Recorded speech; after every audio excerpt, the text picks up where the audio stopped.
estão disponíveis para os filhos dele mesmo, amém? A vontade do Senhor é boa, agradável, perfeita para nós, mas aquele texto fala de avareza, e eu entendo que a gente precisa vigiar com relação à avareza, porque nós podemos contribuir.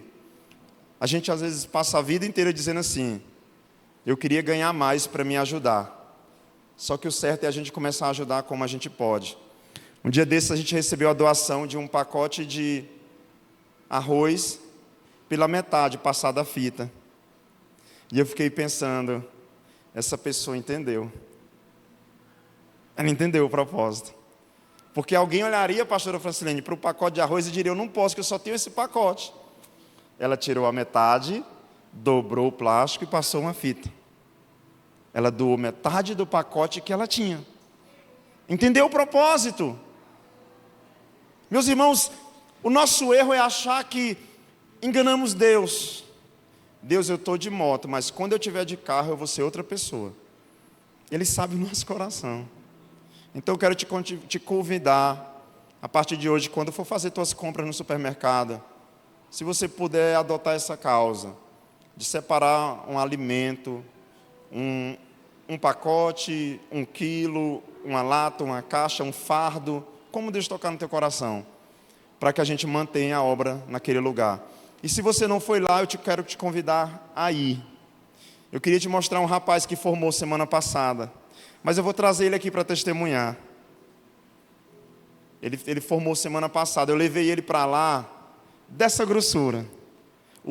Ele está bochechudo, menino. 6 meses no Xamvari, como é que não fica? Amém? Glória a Deus.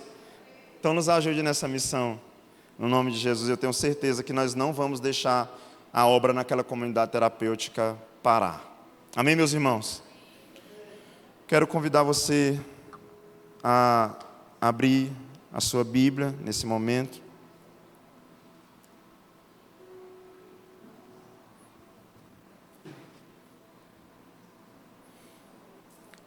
Gênesis capítulo 25 e verso de número 21.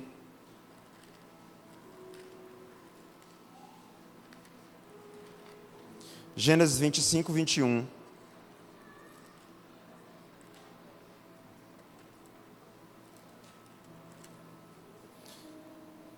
O título dessa mensagem é Gerando o segundo semestre através da oração e da intercessão. Amém? Gerando o segundo semestre através da oração e da intercessão. Gênesis capítulo 25, verso de número 21. No nome de Jesus. A palavra do Senhor diz assim: Isaque orou ao Senhor em favor de sua mulher, porque era estéril. O Senhor respondeu à sua oração, e Rebeca, sua mulher, engravidou. Aí, a gente pode querer que eu continue lendo, eu vou parar aqui. Feche os seus olhos e curva a sua cabeça. Pai, no nome de Jesus, nós estamos aqui para ouvir a Tua voz, para sermos ministrados pela Tua palavra. Nós não viemos pelo ambiente, porque parte da igreja tem central na sua casa, tem um bom som na sua casa, tem uma poltrona muito mais confortável que essa cadeira plástica da igreja, tem acesso a pastores, a pregadores usados pelo Senhor no mundo todo. Mas nós viemos aqui, meu Deus, com o intuito de aprender do Senhor, de ouvir a Tua voz. Senhor, tem misericórdia de mim, meu Deus, e que a mensagem seja entregue segundo a Tua misericórdia através da minha vida. Eu oro para que a igreja do Senhor comece a sua semana alimentada pela Tua palavra e motivada pelo Teu Espírito, em nome de Jesus. Amém? Meus irmãos, nós acabamos de ler um milagre extraordinário, mas convenhamos, essa parece ser uma leitura simples para começar um culto, uma palavra. Eu li, Isaque orou pela sua esposa e ela concebeu. Algo simples, pastor. Eu pensei em algo de mais impacto. Só que é aqui que nós estamos enganados. Meus irmãos, nós precisamos ver novamente orações fervorosas que abram o ventre. Nós precisamos nesse tempo ver orações fervorosas novamente, que unam os tendões, que deem vida àqueles que estão mortos. Nós precisamos nesse tempo de orações, que nós possamos olhar para os meses que passaram, de janeiro até aqui, e talvez algumas coisas tenham sido do mesmo jeito, e entender que não é a altura que eu oro, não é o tempo que eu demoro orando, mas o mesmo Deus que ouviu a oração de Isaac, é o mesmo Deus que ouve a minha oração hoje, e se eu tiver fé como ele teve, o mesmo tipo de milagre pode acontecer, ou ainda milagres maiores, amém? Eu estava orando essa semana, pedindo a Deus uma direção para Ele, uma palavra, e ontem, principalmente na vigília, o Senhor ministrou muito forte ao meu coração, meus irmãos, sobre a necessidade de gerarmos os próximos meses, através da oração. Esse semestre eu acho que já é algo desde como é que eu chamo? Do livro, eu esqueci o nome do livro agora que eu estudava na... Ai, Jesus, faz tempo. Estudos sociais, eu acho. Era. Estudos sociais, irmã Solange, professora. Acho que deve ser isso. Mas o semestre é o período que a Terra leva para ir de uma extremidade à outra do diâmetro da órbita. Janeiro a junho, julho a dezembro. Às vezes a gente não presta atenção, mas nós fechamos o primeiro semestre do ano, meus irmãos. Eu gosto muito de estar atento a datas. Eu gosto muito de perguntar para Deus o que Ele quer que eu viva agora. A palavra de Deus diz em Eclesiastes 3 que existe tempo para todas as coisas. E se existe tempo para todas as coisas, eu preciso vigiar para que eu não esteja em julho querendo viver o que era de maio, para que eu não esteja em agosto querendo viver o que era de dezembro, mas para que em julho eu entenda o que Deus quer gerar hoje, e a partir de hoje na minha vida, qual é a obra que Ele tem para mim. Quando estão me entendendo, digam amém. 6 meses se passaram, dessas 8.760 horas que tem um ano, metade dela já foi, um pouco mais da metade, hoje é 21 de julho, mais da metade dessas horas se passaram.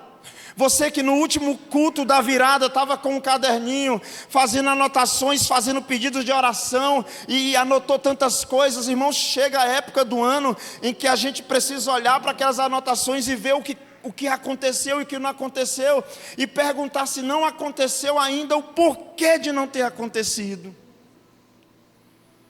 Eu estava olhando para algumas orações na palavra de Deus, que às vezes a gente olha e não deixa mais a gente incendiado.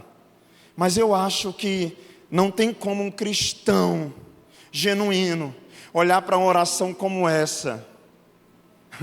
Eu sou casado, eu sou pai de 2 filhos, e eu fico imaginando minha esposa estéril, e eu como marido, dizer: Senhor, eu oro para que minha esposa dê a luz a um filho, eu quero orar para que a minha esposa gere uma criança.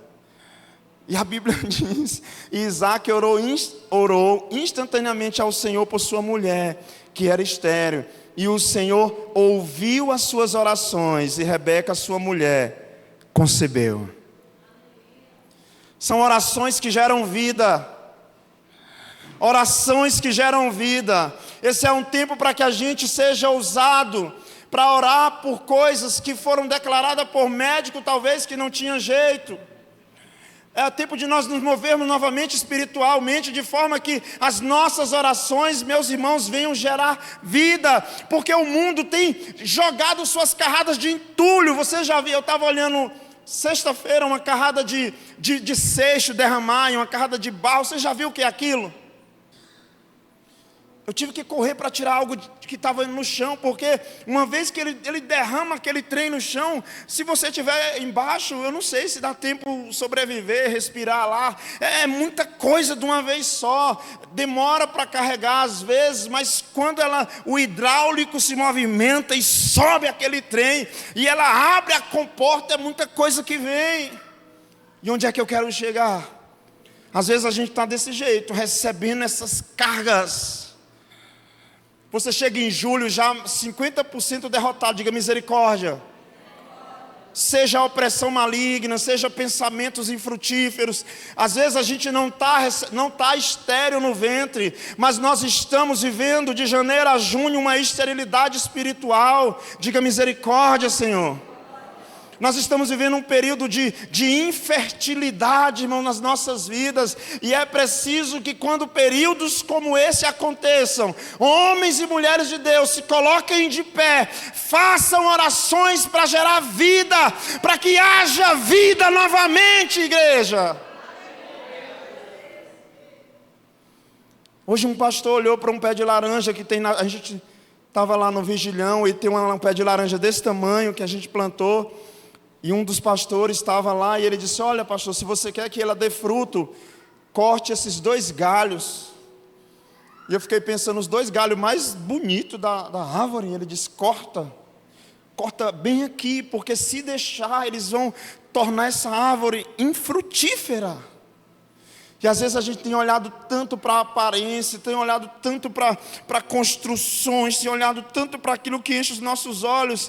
Mas, meus irmãos, a Bíblia vai dizer em João 15 que para aquele que não dá fruto, Ele vai cortar, mas para que a gente dê fruto é necessário uma poda do Senhor. E eu entendo que ontem eu entendi em Deus que o Senhor estava virando um período nas nossas vidas, naquela noite ali naquele lugar, e o Senhor estava nos tirando de um lugar de esterilidade, para nos colocar em um lugar que nós geraríamos vida, que nós viveríamos vida, que nós viveríamos aquilo que o Senhor tem para nós.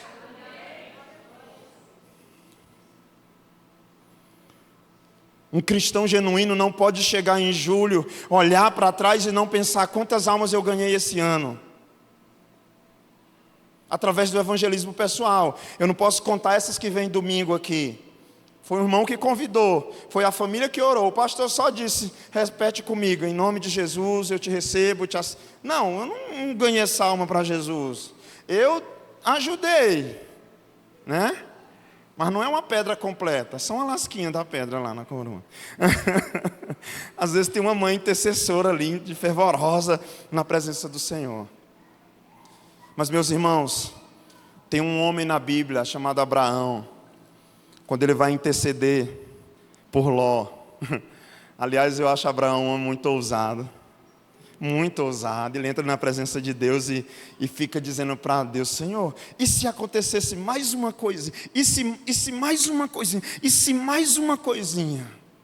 Mas a Bíblia diz que Abraão entra na intercessão pela sua família para que fossem preservados logo da destruição de Sodoma e Gomorra. Você conhece a história, você já assistiu na novela da Record, você já leu na Bíblia, já assistiu no desenho domingo de manhã.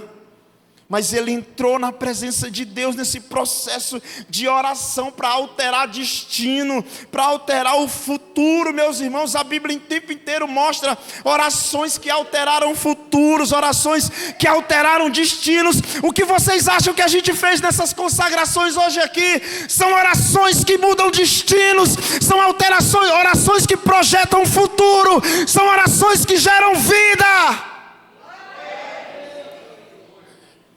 Uma consagração são orações que geram vida, que projetam futuro, que dão destino.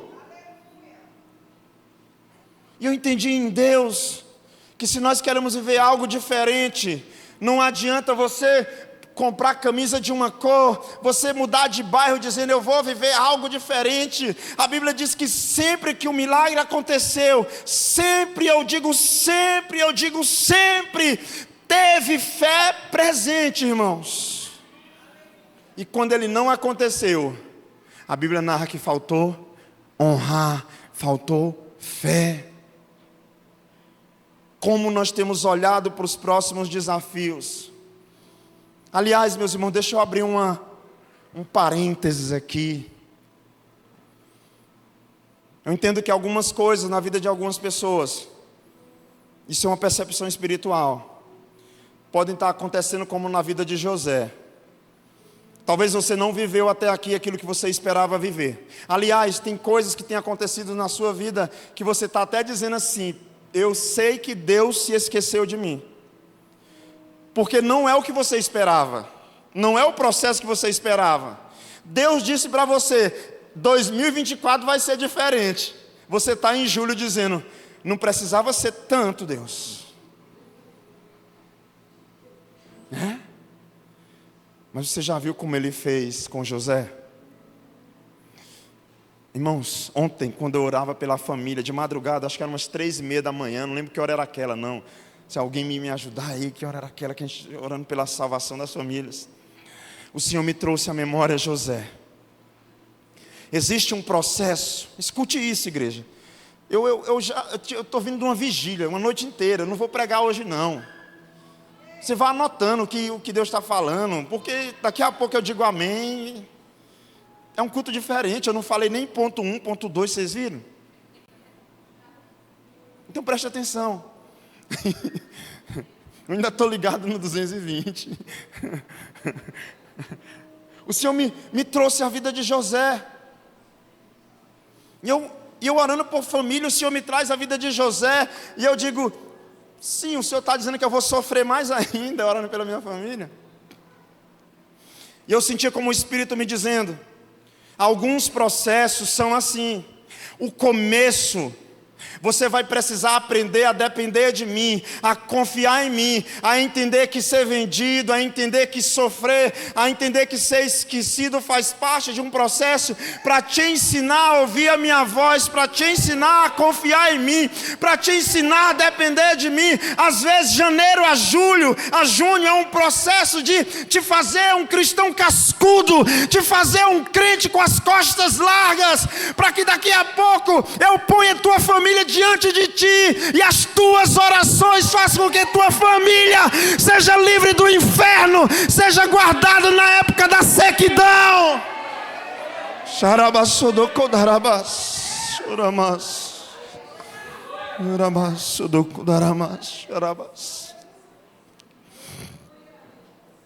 Meus irmãos,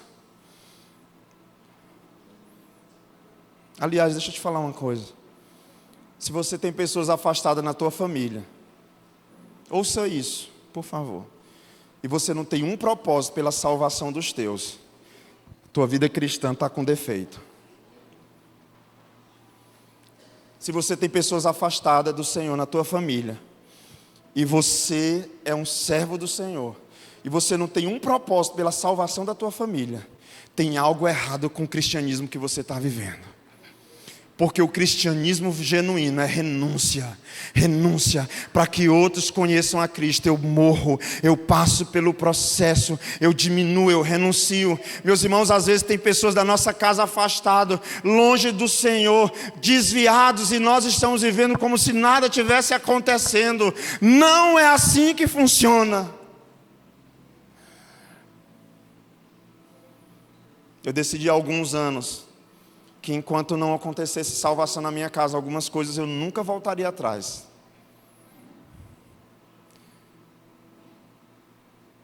Eu não sei o que você tem vivido nesses primeiros meses do ano. Eu não sei se a palavra que o Senhor me falou é para a tua vida.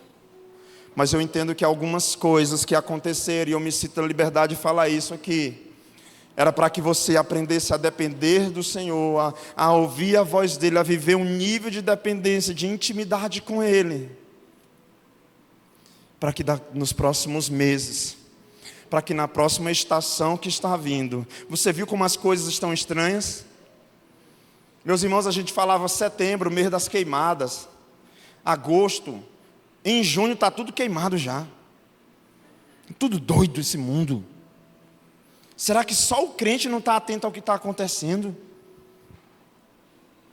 Será que só nós não estamos alheios ao que está acontecendo?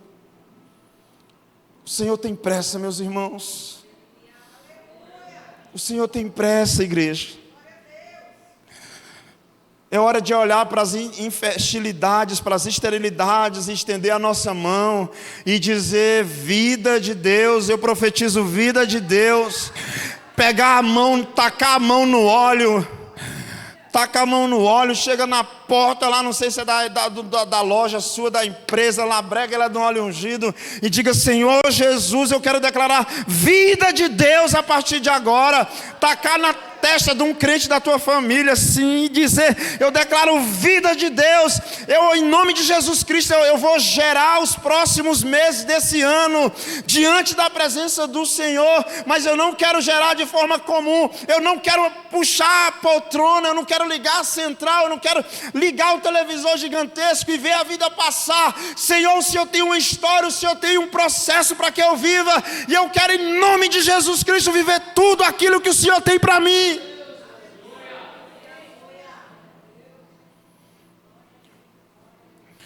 Ainda não aconteceu alguns milagres no meu ministério. Eu pensei que era quando eu fosse na África que ia acontecer, não aconteceu. Eu não sei se você sabe, mas é muito comum reviver pessoas lá na África.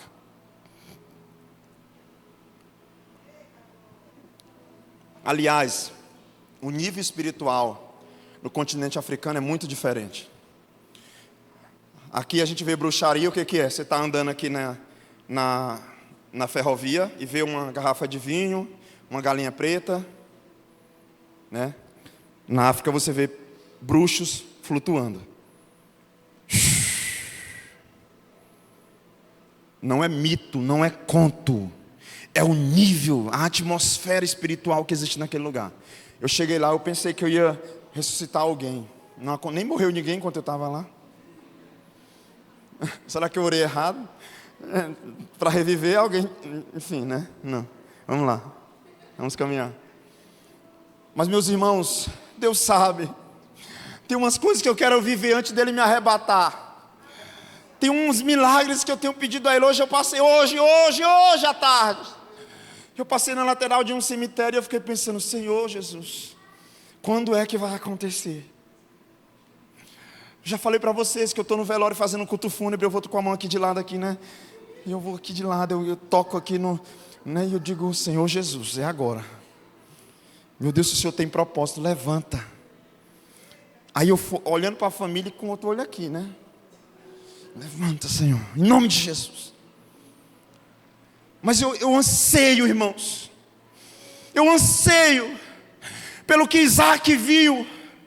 Eu imagino você casar com uma esposa que não pode gerar e orar ao Senhor, e depois pergunta para o Léo e a Miriam, que demoraram para fazer menina, a sensação de olhar para o João Oliver. Eu fiz novo, né? Não, brincadeira.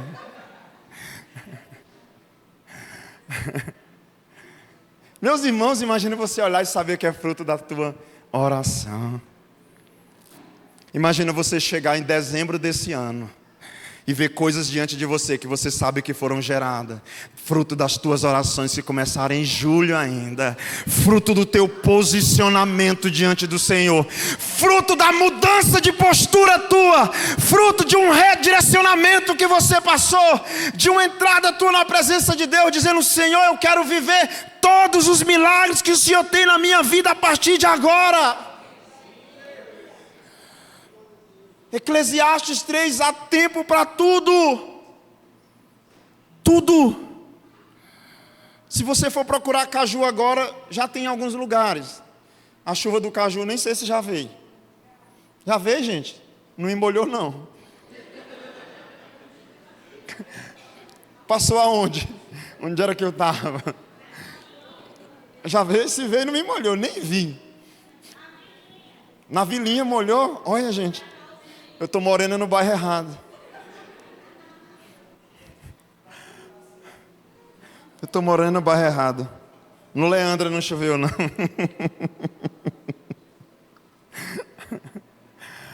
Meus irmãos, eu me recuso a crer que um ano é apenas para viver, como diz a Bíblia em Gênesis, nos dias de Noé, que eles casavam, davam-se em casamento. Um ano inteiro é apenas para olhar e ver mais uma edição do Big Brother para passar, ver mais uma vez a seleção brasileira empolgar a nação e ganhar títulos, só que não, para ver tanta coisa acontecendo, não.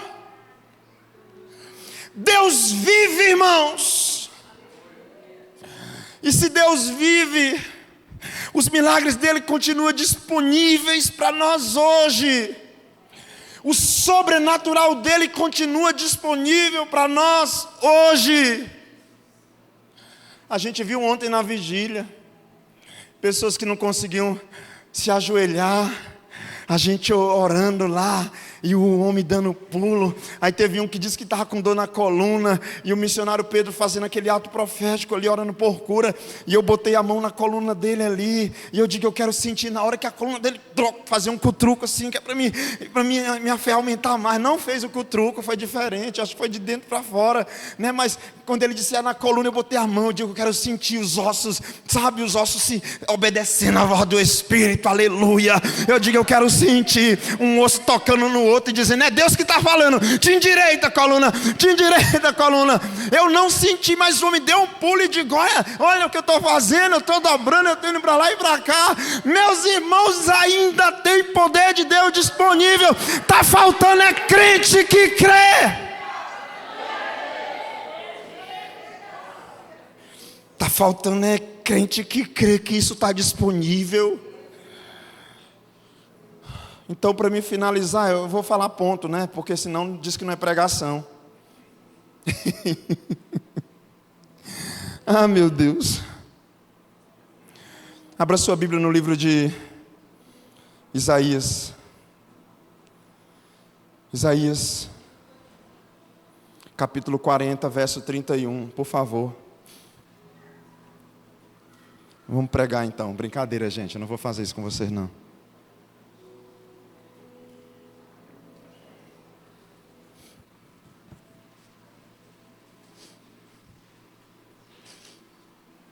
Sem medo aqui. Você está na escola, na casa do Senhor. Você que, assim como eu, tem algo que diante do Senhor você tem esperado. Levanta sua mão aí. Você que tem algo diante do Senhor que você tem esperado. Irmão, se você não tem esperado nada diante de Deus, deixa eu te fazer uma pergunta. Tu está vivo mesmo? Se você não tem esperado nada diante do Senhor, você está vivo mesmo? Você está vegetando? Quando eu vou orar por pessoas nos hospitais, eu sempre faço uma pergunta. Sempre, para mim não pecar, talvez eu esqueça alguma vez. O que você vai fazer quando sair daqui? Eu vou orar por você agora, irmão fulano. Eu vou orar por você agora. Mas me diz uma coisa. O que você vai fazer? Alguém aqui talvez estava lá um dia e já ouviu eu perguntando isso. O que você vai fazer quando sair daqui? Tem gente que diz, pastor, não pensei nisso ainda. Eu digo, é por isso que o milagre não te visitou. Porque está achando bom a maca. Porque está olhando para isso aqui e dizendo até que é legal. Era um ventilador, já botaram até uma central. Meus irmãos, Deus, o combustível que vai mover a nossa fé, a nossa oração é a fé. Nós precisamos esperar em Deus. Alguém está acamado nesse momento dizendo para Deus, Senhor, me joga fora dessa marca, e os pecadores se converterão a Ti. E o anjo diz, olha Jesus, lá no São Rafael, lá no Pequeno Príncipe, não tem mais não, né? Lá no... Toca! A palavra de Deus diz no livro de Isaías capítulo 40, verso 31, aqueles que esperam no Senhor renovam as suas forças. Renovam as suas forças. Eu não posso aceitar que você que tem um iPhone aí, né, que a sua carga...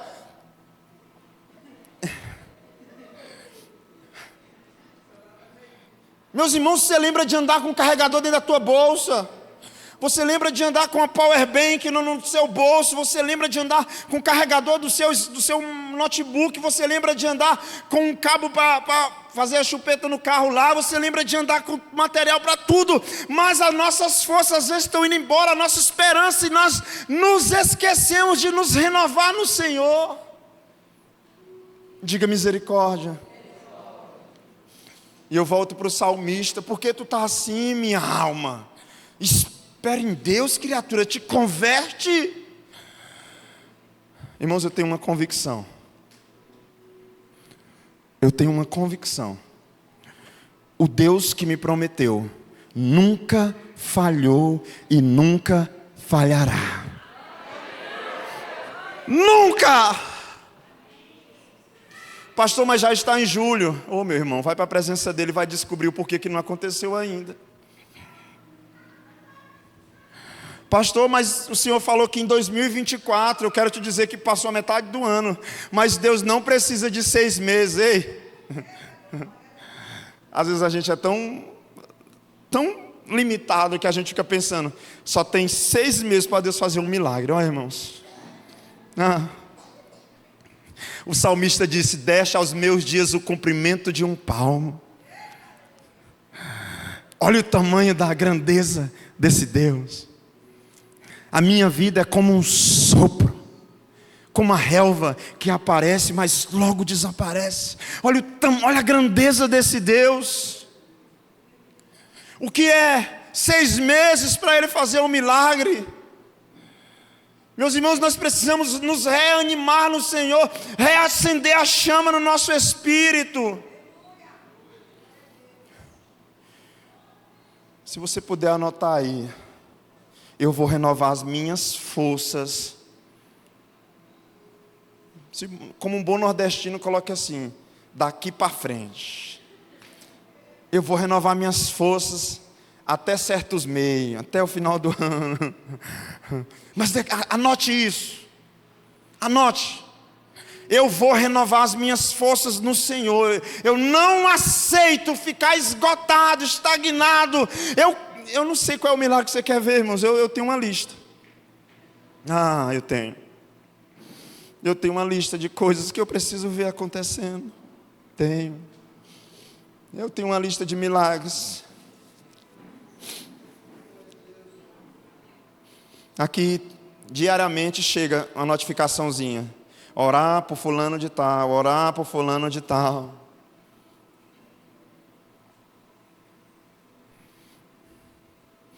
Cancelar um divórcio. Provérbios 16:3 diz assim: consagre ao Senhor tudo o que você faz, e os seus planos serão bem sucedidos. Entrega ao Senhor tudo o que você faz, e os seus planos serão bem sucedidos. Ontem a gente estava lá e o pastor chamou o pessoal que estava com a conta negativada para orar. Eu achei interessante. Normalmente chama você que está bem de condição, vamos fazer um ato profético. Ele chamou os da conta negativada. Aí diz, é você, o nosso voto é com vocês vão fazer um voto de fidelidade. Olha como Deus faz cada loucura, gente. Né? E ele diz, vocês é que serão os semeadores, vocês é que vão ofertar no reino. E eu digo, Deus pegou o negativado para envergonhar os que têm alguma coisa na conta, gente. Meus irmãos, a matemática de Deus não é a nossa matemática. Eu nunca vou esquecer de um homem que eu orei no isolamento da UTI de um hospital, condenado pela medicina. E o dia que ele passou na Praça da Bíblia buzinando para mim, baixou o vidro do carro, ei, pastor!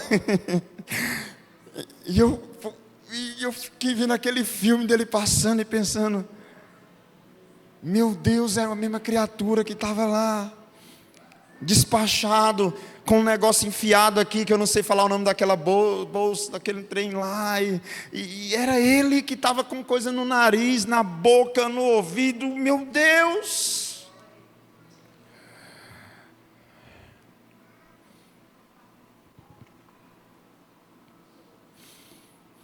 Hebreus capítulo 12, verso 1. Hebreus capítulo 12, verso 1. Queria chamar o Ministério de Louvor, por favor, para a gente terminar.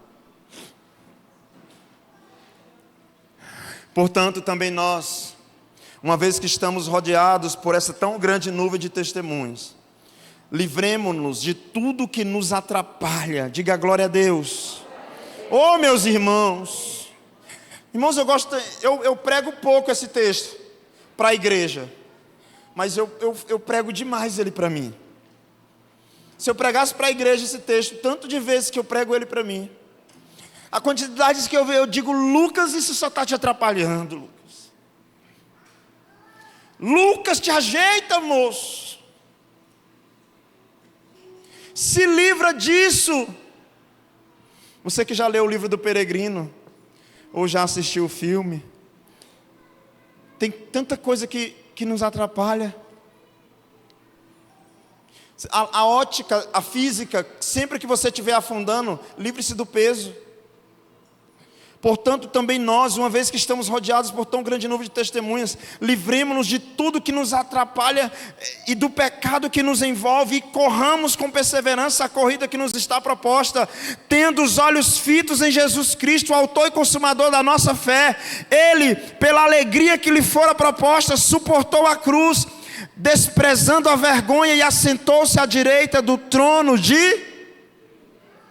Se você quer um remédio para o restante desse semestre, perseverança, irmãos. Se você conhecer a pessoa do lado, diz assim: persevera um pouco mais. Talvez você não está entendendo ainda o processo de Deus na tua vida. Persevera um pouco mais. Continua se livrando dos embaraços que aqui no Brasil, nos tempos de hoje, né? Às vezes alguém está preso. Eu já visitei algumas vezes ali o presídio do Itamaguará para orar lá. Já visitei aqueles pavilhão, conheço muito ali, a Solitária, conheço um bocado ali. Mas toda vez que eu olho para aquele muro, eu me impressiono como é que tem gente que já pulou aquele trem. Esse aqui também, o PRI, antiga CCPJ. As prisões antigas, eles colocavam uma bola de ferro deste tamanho na perna do preso. Eles entendiam que se ele tem liberdade, ele pode fugir.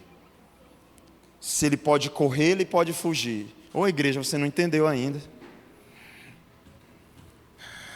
Livremos-nos de tudo que nos atrapalha, do pecado que nos envolve, e corramos com perseverança a corrida que nos é proposta, tendo os olhos fitos em Jesus. Pastor, eu estou decepcionado nesses primeiros meses do ano, é com a igreja. Ainda bem que é com a igreja, porque aqui é uma reunião de pecador. Mas põe os teus olhos em Jesus, olha para Jesus Cristo, Ele não vai te decepcionar, Ele não vai te frustrar.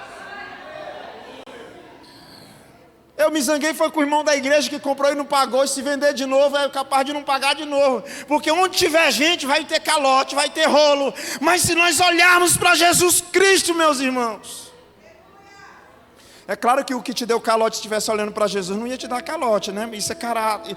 Vamos lá. Mas, meus irmãos, nós precisamos colocar os nossos olhos. Aliás, o que eu estou te ensinando parece controverso, porque os nossos pais ensinavam: menino, corre olhando para o chão. Você nunca parou para... Como isso parece controverso? Menino, eu falo isso direto: olha para o chão, olha para o chão, olha para o chão. Aí Jesus vem ensinar o contrário. O autor de Hebreus, que eu não sei quem é, chuta o Paulo, corre olhando para Jesus. Irmãos, preste atenção. Todo pai natural diz para o seu filho: corre olhando para o chão. A Bíblia vem e diz: corra a tua caminhada de janeiro a junho, de julho a dezembro, olhando para Jesus Cristo, colocando os teus olhos no Senhor. Pastor, e se eu tropeçar? Você não entendeu o mistério ainda. Meus irmãos, as leves e momentâneas tribulações dessa terra não são capazes de parar o propósito de Deus, aquilo que Deus tem preparado para as nossas vidas. O que é um tropeção, o que é uma pequena topada, comparada com a glória da presença do Senhor Jesus Cristo na nossa vida. Se coloque de pé no seu lugar.